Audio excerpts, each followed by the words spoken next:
सभी दोस्तों को मेरा नमस्कार। मैं Omkar Sharma, lecturer in English. अभी आपके सामने रीड से संबंधित इंग्लिश भाषा का जो भी कुछ सिलेबस है वो मैं कुछ टॉपिक हैं अभी आपके सामने फर्स्ट टाइम लेकर आया हूँ और वो अभी डिस्कस करने वाला हूँ। और मुझे इस बात का पूरा भरोसा है कि जो भी कंटेंट मैं आपके सामने भी रखूँगा वो आपको पूरी तरह से अच्छी तरह से समझ में आएगा और आपकी परीक्षा के लिहाज से ये बहुत ज़्यादा बेनिफिशियल होने वाला है। तो अगर आपको अच्छा लगता है तो प्लीज़ चैनल को सब्सक्राइब जरूर कर दें, क्योंकि आगे भी इस तरह के कुछ वीडियोज़ जो मैं अपलोड करने वाला हूँ और वो ओनली रीड को सिलेबस को ध्यान में रखते हुए अपलोड किए जा रहे हैं। तो आप सब इसका फ़ायदा उठाएं। चलिए, मैं एक आपसे वादा करता हूं कि जो भी मैं अभी आपके सामने यहाँ पे डिस्कस करने वाला हूं कि वो आपको बहुत अच्छा लगेगा, पसंद आएगा और आप उसको लाइक भी ज़रूर करेंगे। चलिए, आज जो पहला टॉपिक है, मुझे लगा कि मुझे फिगर्स ऑफ स्पीच को डिस्कस कर लेना चाहिए सबसे पहले आपके सामने, क्योंकि एक ऐसा सिंपल टॉपिक है जिसको बड़ी ही ईजीली तरीके से हम समझ सकते हैं। तो ज़्यादा बात नहीं करके मैं डायरेक्टली अपने टॉपिक पर जाता हूँ। तो देखिए, फिगर्स ऑफ स्पीच जिनको हम अलंकार कहते हैं, और ये अलंकार सिर्फ इंग्लिश भाषा में नहीं होते, ये ज़्यादातर जितनी भी लैंग्वेजेस हैं उनमें सब में अलंकार पाए जाते हैं। फिगर्स ऑफ स्पीच की आवश्यकता पड़ती क्यों है? तो देखिए, फिगर्स ऑफ स्पीच की आवश्यकता, अलंकारों की आवश्यकता, अलंकार मतलब जो सजाते हैं, अलंकार जो किसी चीज़ को अच्छा बनाते हैं। तो बिल्कुल आप ऐसे ही समझ लीजिए कि जितने भी राइटर्स, पोइट्स जो भी अब तक हुए हैं, उन सब ने अपने अपने जो कंटेंट है, अपना अपना मैटर है, उसमें अलंकार, फिगर्स ऑफ स्पीच का इस्तेमाल किया है। और वो इसलिए किया है क्योंकि वो अपनी भाषा को और ज़्यादा एडोर्न करते हैं, डेकोरेटिव बनाते हैं, सजाते हैं और उसको ज़्यादा अप्रोचेबल बनाते हैं, यानी वो आम आदमी तक आसानी से पहुंच सके और वो भी ब्यूटीफुली, एक अच्छे तरीके से पहुंच सके और ज़्यादा प्रभावी हो, इसलिए वो फिगर्स ऑफ स्पीच का इस्तेमाल करते चले आ रहे हैं। चलिए, अभी आपके रीड के सिलेबस में कौन से फिगर्स ऑफ स्पीच को शामिल किया गया है? तो देखिए, सबसे पहले मैं डिस्कस कर रहा हूँ वो सिमिली है। सिमिली, जिसको हिंदी में हम उपमा अलंकार कहते हैं। उपमा अलंकार होता क्या है, सिमिली होती क्या है? इट्स अ सिंपल टॉपिक, एक सिंपल फिगर ऑफ स्पीच है। तो देखिए, in simile a comparison is made between two objects. पहली बात जो निकल के आई कि एक कंपैरिजन होता है। चलिए, बहुत अच्छी बात है। और वो भी कंपैरिजन कभी अकेला नहीं होता है, दो ऑब्जेक्ट्स के बीच होगा। आप कहेंगे साहब मैं एक ही वस्तु के बीच में कंपैरिजन कर दूं तो संभव नहीं हो सकता ना। कंपैरिजन करने के लिए, तुलना करने के लिए दो चीज़ों की जरूरत पड़ेगी। तो इसमें दो चीज़ें चाहिए, दो ऑब्जेक्ट्स चाहिए। और तीसरी बात आगे जो कह रहा है वो भी डिफरेंट काइंड्स, यानी दो ऑब्जेक्ट जिनके बारे में हम बात कर रहे हैं, जिनके बीच हम तुलना करने वाले हैं, वो दोनों के दोनों ऑब्जेक्ट डिफरेंट इन काइंड होने चाहिए। डिफरेंट काइंड का मतलब यहाँ पे ये है कि वो एक ही जाति से नहीं होने चाहिए, उनकी जातियां अलग अलग होनी चाहिए। और इसके बाद फिर अगली लाइन में आगे और वो कह रहा है कि which have at least one point in common.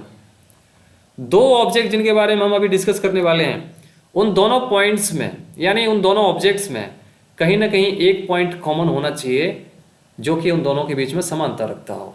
जैसे देखिए, अभी सिंपली हमने क्या देखा कि एक कंपैरिजन होता है ये, और जो कंपैरिजन हम करते हैं वो दो ऑब्जेक्ट्स के बीच होता है, और दो ऑब्जेक्ट जिनके बारे में हम बात कर रहे हैं वो डिफरेंट इन काइंड्स होने चाहिए। डिफरेंट काइंड के ऑब्जेक्ट, अलग अलग जाति के होने चाहिए। चलिए अब आगे चलते हैं। इसमें सिमिली जो है, वो simile is introduced by such words. Simile को हम कुछ शब्दों के द्वारा दिखाते हैं जिनका इस्तेमाल उसमें कंपल्सरीली होता है। क्या क्या शब्द हैं वो? तो देखिए, एक तो लाइक का इस्तेमाल होता है, इसके अलावा एज का इस्तेमाल होता है, सो का इस्तेमाल होता है, एज का इस्तेमाल होता है, सो एज का इस्तेमाल होता है। तो देख लीजिए, ये सारे कुछ शब्द हैं जो आपके सामने यहाँ दिखाई दे रहे हैं। Like, as, so, as, so as. अगर ये शब्द आपको किसी वाक्य के अंदर, सेंटेंस के अंदर नजर आते हैं और दो ऑब्जेक्ट्स को ऐसा लग रहा है कि यहाँ पर कंपैरिजन किया जा रहा है, वो भी डिफरेंट इन काइंड, तो आप ये मान लीजिए कि वो एक सिमिली है।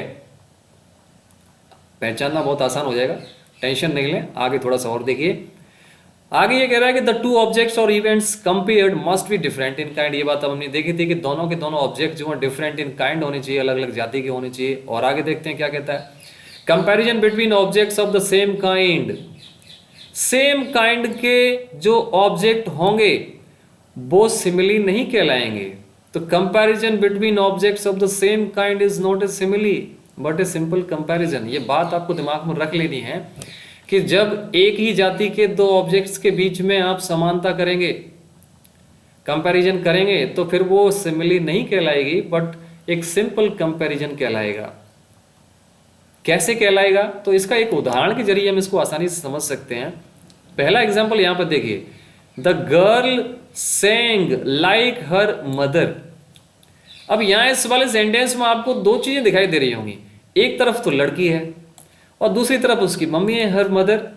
तो दोनों की दोनों एक ही जाति से हैं, मानव जाति है, दोनों की मानव हैं, और बीच में लाइक दे रखा है, लेकिन डिफरेंट काइंड के नहीं हुए दोनों ऑब्जेक्ट, इस कारण से ये सिमिली नहीं है, ये सिर्फ एक सिंपल कंपैरिजन हो गया। अगर इसी वाक्य को हम दूसरी तरीके से कह दें, यहां देखिए नीचे, the girl sang like a nightingale, तो यहां पे एक तरफ गर्ल है, दूसरी तरफ नाइटिंगेल है, एक पक्षी का नाम है जो मीठा गाती है। तो देखिए दोनों एक अलग अलग जाति के हो गए। अब यहां पे तीन चीजें हमारी ऊपर जो हमने डिस्कस की थी वो कंप्लीटली पूरी तरह से अप्लाई हो रही हैं। कौन कौन सी हो रही हैं? तो देखिए एक तरफ एक जाति की गर्ल है, दूसरी तरफ एक नाइटिंगेल है, दोनों डिफरेंट इन काइंड हो गए। दूसरी चीज क्या है, यहाँ पे लाइक का इस्तेमाल हो रहा है और इनके बीच में कंपैरिजन किया जा रहा है, तो इसको हम सिमिली कहेंगे। तो देखिए समझ में आया ना कि हमने देखा अभी तक कि सिंपली सिमिली जो होती है वो लाइक है, एज है, सो है, एज है, इस तरह के शब्दों से इंट्रोड्यूस होती है। और दूसरी चीज उसमें इंपॉर्टेंट नोट करने वाली ये है कि वो सेम काइंड के नहीं होने चाहिए, दो ऑब्जेक्ट्स जो भी हम ले रहे हैं वो दोनों के दोनों डिफरेंट काइंड्स के होने चाहिए। ठीक है, चलिए इसके कुछ इंपॉर्टेंट एग्जांपल्स हैं, वो फटाफट हम एक बार देख लेते हैं। ज़्यादा टाइम इसमें लेने की जरूरत नहीं है क्योंकि इसमें ज़्यादा समझने के लिए कुछ है भी नहीं, आपकी समझ में शायद मेरे हिसाब से आ गया होगा। तो देखिए, she looks as cheerful as a rose, वो रोज की भांति चीयरफुल दिखती है, नजर आती है। जैसे एक रोज चीयरफुल होता है वैसे ही वो भी नजर आती है। तो देखिए दोनों डिफरेंट हैं।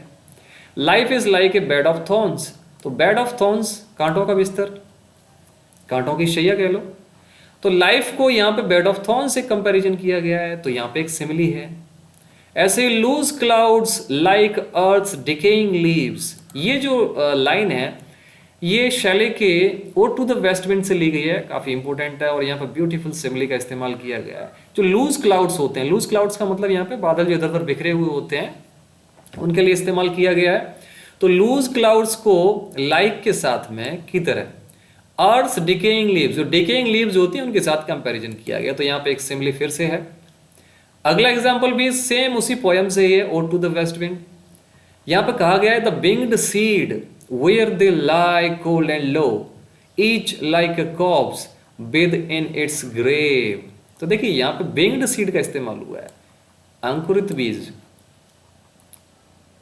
आपने देखा होगा कि एक सीजन ऐसा आता है जिसमें पेड़ों पर लगे हुए जो भी बीज होते हैं वो नीचे गिर जाते हैं, और नीचे गिरने के बाद उधर ऊपर से फिर बरसात आने के बाद वो मिट्टी के नीचे दब जाते हैं। कुछ ऐसा ही यहाँ पे है।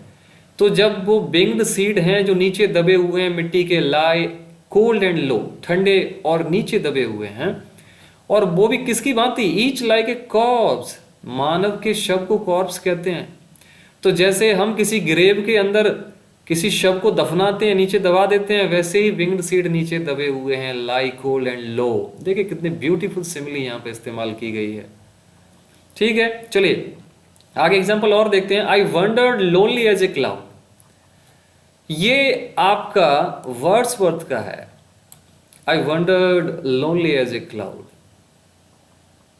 देखिए क्लाउड की तरह या क्लाउड की भांति मैं अकेला इधर उधर घूमता रहा, वंडर्ड होता रहा।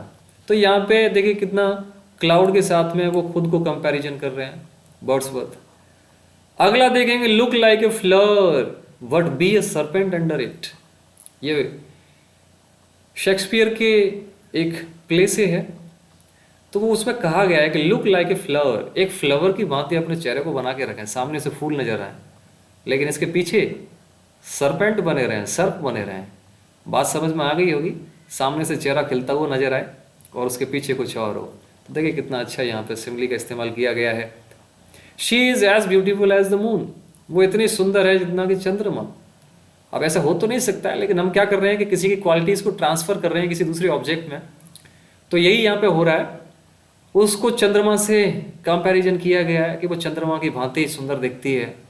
गाने देखने आपने देखे होंगे कि हिंदी गाने भी बहुत सारे ऐसे हैं जिनमें हम इस सिमिली का उपयोग करते हैं, चांद सी महबूबा हो मेरी। अब चांद सी महबूबा यानी चांद की तरह दिखने वाली सुंदर हो। आगे एक और एग्जाम्पल है, उसको देखिए, ही रोड लाइक ए लॉयन। अब लॉयन की भांति वो रोर करता है, roaring is the activity of A lion, तो ही रोड लाइक ए लॉयन। तो देखिए यहाँ पे सब एग्जाम्पल्स में आपको कहीं ना कहीं लाइक, एज, सो, एज या सो एज का इस्तेमाल दिखाई दे रहा होगा। दूसरी चीज अभी नोटेबल ये थी इसमें कि जितने भी एग्जाम्पल्स हमने डिस्कस किए हैं सारे के सारे इंपॉर्टेंट हैं, और इनमें दोनों ऑब्जेक्ट्स जो वो डिफरेंट काइंड के हैं। ठीक है, तो ये एक आसान सा टॉपिक था जिसमें शायद मुझे लगता है कि आपको समझ में आ गया होगा। फिर भी अगर समझ में नहीं आता है तो डिस्क्रिप्शन बॉक्स में नीचे आप वहाँ मुझे क्वेश्चन करके और भी कुछ पूछ सकते हैं, मैं उनका जवाब जरूर देने की कोशिश करूँगा। अगला टॉपिक जो आपके इस कैटेगरी के अंतर्गत है वो मेटाफर है।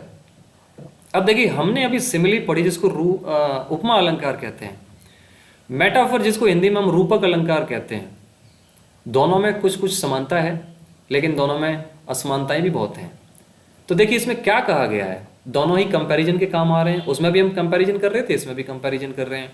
तो in metaphor there is comparison of one object with another without the words like, as, so, as is.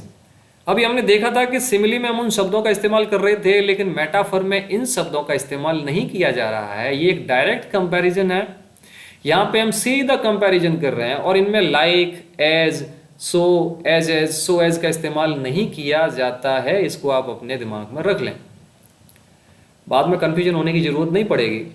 फिर इसमें मैंने नोट दिया है, quality of one object to another is transferred without the use of comparisons. Without the use of comparisons के एक object की quality को हम दूसरे ऑब्जेक्ट में ट्रांसफर कर रहे हैं। तो बात को थोड़ा समझने की कोशिश करना। अब देखिए इसमें एग्जाम्पल्स के जरिए हम थोड़ा इसको आसानी से समझने की कोशिश करेंगे। एग्जाम्पल्स में पहला है, life is but a walking shadow.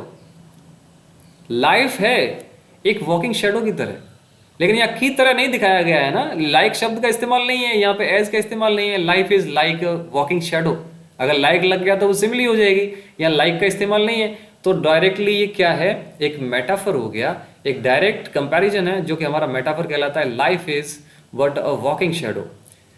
दूसरा एग्जाम्पल देखिए, ministers are the pillars of the state. एक स्टेट्स के जो पिलर्स होते हैं वो मिनिस्टर कहलाते हैं, यानी मिनिस्टर्स की उसके स्टेट के पिलर्स हैं, खंबे हैं। तो देखिए यहाँ पे ministers are like the pillars of state यहाँ पर नहीं है, मिनिस्टर्स आर द, यहाँ पे एज का, लाइक का, एज का, सो एज का इस्तेमाल इसमें आपको देखने के लिए नहीं मिल रहा है। तो नॉर्मली ये हमारा डायरेक्ट कंपैरिजन है जो कि हमारा क्या कहलाएगा, मेटाफर कहलाएगा। A rolling stone gathers no moss. एक रोलिंग स्टोन जो होता है, पत्थर लुढ़कने वाला, उस पर कभी देखा होगा आपने, मॉस नहीं लगता है। तो देखिए यहाँ पे ये फिर वापस एक मेटाफर है डायरेक्टली।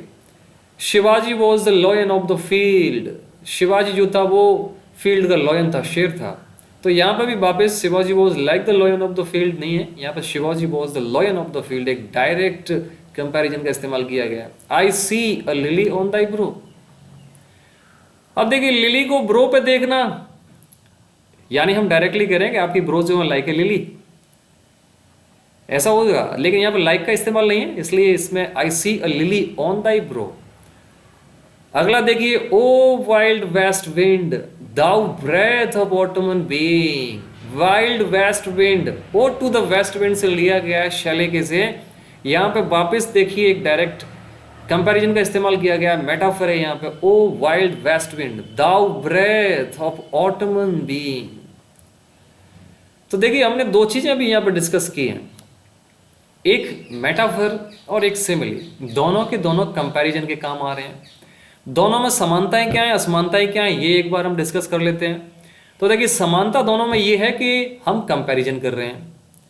यहाँ पे मेटाफर में दो ऑब्जेक्ट हैं लेकिन ये वहाँ सिमिली की तरह इस्तेमाल नहीं हो रहे। सिमिली में दो ऑब्जेक्ट थे, दोनों ही डिफरेंट काइंड के थे, और वहाँ पे हम देखिए, सोचो मैंने कहा कि she sings like a nightingale, और मैं कह दूं she is the nightingale of our class, दोनों वाक्यों को थोड़ा समझने की कोशिश करेंगे।